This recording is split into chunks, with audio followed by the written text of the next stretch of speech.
അസ്സലാമു അലൈക്കും വറഹ്മത്തുള്ളാഹി വബറകാതുഹു.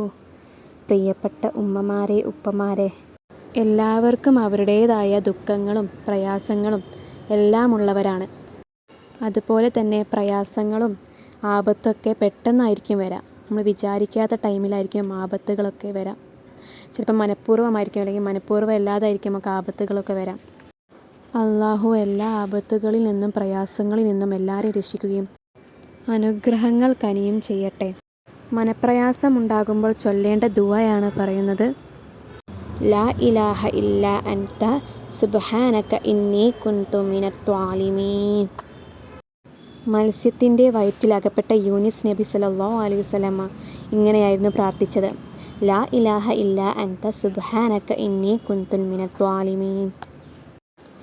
ദുഃഖമോ മനോവിഷമമോ ഉണ്ടായാൽ പ്രാർത്ഥിക്കുന്ന പക്ഷം അയാളുടെ ആ വിഷമം അള്ളാഹു അകറ്റുകയും പകരം സന്തോഷം പ്രദാനം ചെയ്യുകയും ചെയ്യുന്നതാണ്. അതുകൊണ്ട് തന്നെ എല്ലാ ദിവസവും ഈ ദുആ പ്രിയ സുഹൃത്തുക്കളെ 5 നേര നിസ്കാരത്തിലും ഒരു വട്ടമെങ്കിലും ചൊല്ലാൻ ശ്രമിക്കുക. ദുആയുടെ അർത്ഥം: നീയല്ലാതെ ഒരു ഇലാഹില്ല, നീ പരിശുദ്ധൻ, തീർച്ചയായും ഞാൻ ആക്രമികളുടെ കൂട്ടത്തിൽ പെട്ടുപോയി. ലാ ഇലാഹ ഇല്ലാ അൻത സുബ്ഹാനക ഇന്നി കുൻതു മിനദ്ദാലിമീൻ. അതിൻ്റെ അർത്ഥമാണിത്. നിത്യജീവിതത്തിൽ എന്ത് ദുഃഖമോ മനോവിഷമമോ ഉണ്ടായാലും പ്രാർത്ഥിക്കുന്ന പക്ഷം അള്ളാഹു എന്തായാലും അത് അകറ്റുകയും പകരം സന്തോഷം പ്രദാനം ചെയ്യുകയും ചെയ്യുന്നത് അന്നിന് ഉറപ്പ് നൽകുന്നു. വിപത്ത് സംഭവിക്കുമ്പോൾ ഉള്ള ദുആണ് ഇനി പറയാൻ പോകുന്നത്. നമ്മുടെ പ്രിയപ്പെട്ട സഹോദരങ്ങളോ മറ്റുള്ളവരോ മരണപ്പെട്ടാൽ മാത്രമല്ല ഈ ദുആ ചൊല്ലേണ്ടത്. ഏതൊരു വിപത്തും സംഭവിക്കുമ്പോഴും ചൊല്ലേണ്ട ദുആയാണിത്. ഇന്നാ ലില്ലാഹി വ ഇന്നാ ഇലൈഹി റാജിഊൻ. അല്ലാഹുമ്മ അജ്ഉനി ഫീ മുസീബതി വഖ്ലുഫ് ലീ ഖൈറൻ മിൻഹാ. പ്രിയപ്പെട്ടവരെ, വിപത്ത് സംഭവിക്കുമ്പോഴും മനോവിഷമം ഉണ്ടാകുമ്പോഴും നബി സല്ലല്ലാഹു അലൈഹി വസല്ലമ ഇങ്ങനെയായിരുന്നു പ്രാർത്ഥിച്ചിരുന്നത്. നമുക്കും നബി സല്ലല്ലാഹു അലൈഹി വസല്ലമയുടെ പാത തുടരാം. നിത്യജീവിതത്തിൽ ഈ ദുആയ്ക്കും പ്രതിഫലം ലഭിക്കുന്നതാണ്. എല്ലാവരും എല്ലാ റക്അത്ത് നിസ്കാരത്തിലും ഇത് ദുആ ചെയ്യുവാൻ ശ്രമിക്കുക.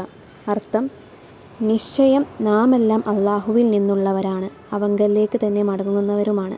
അള്ളാഹുവേ, എനിക്ക് സംഭവിച്ച വിപത്തിൽ നീ എനിക്ക് പ്രതിഫലം നൽകുകയും ഇതുമൂലമുണ്ടാകുന്ന നഷ്ടത്തേക്കാൾ ഉത്തമമായത് എനിക്ക് നീ പകരം നൽകുകയും ചെയ്യണമേ. തീർച്ചയായും എല്ലാവർക്കും സംഭവിച്ച വിപത്തിൽ നിന്ന് അള്ളാഹു പ്രതിഫലം നൽകുകയും ഇതുമൂലമുണ്ടാകുന്ന നഷ്ടത്തേക്കാൾ ഉത്തമമായത് എല്ലാവർക്കും നൽകുകയും ചെയ്യുന്നതാണ്. മനഃപൂർവ്വമോ മനഃപൂർവ്വമല്ലാതെയോ ആപത്തിൽപ്പെടുന്നവരാണ് നാം. ആപത്തിൽ പെടാതിരിക്കാനും ആപത്തിൽ അകപ്പെട്ടാലുമുള്ള ദുആയാണ് അടുത്തത്.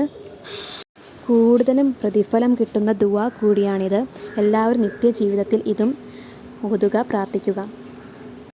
അല്ലാഹുമ്മ റഹ്മതക അർജു ഫലാ തകിൽനി ഇലാ നഫ്സി തർഫത ഐനിൽ വഅസ്ലിഹ് ലീ ശഅനി കുല്ലഹു ലാ ഇലാഹ ഇല്ലാ അൻത.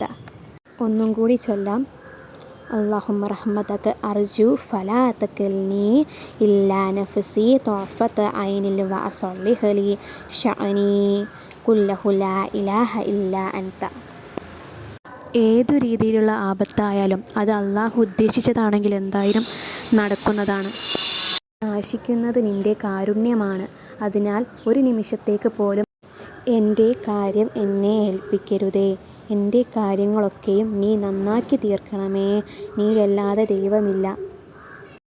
ഈ പറഞ്ഞ ദുആക്കളൊക്കെയും തന്നെ അള്ളാഹു പ്രതിഫലം തരുന്നവയാണ്. ഇൻഷാ അല്ലാഹ് എല്ലാവരും അള്ളാഹു അനുഗ്രഹിക്കട്ടെ. അടുത്ത വീഡിയോയുമായി വരാം.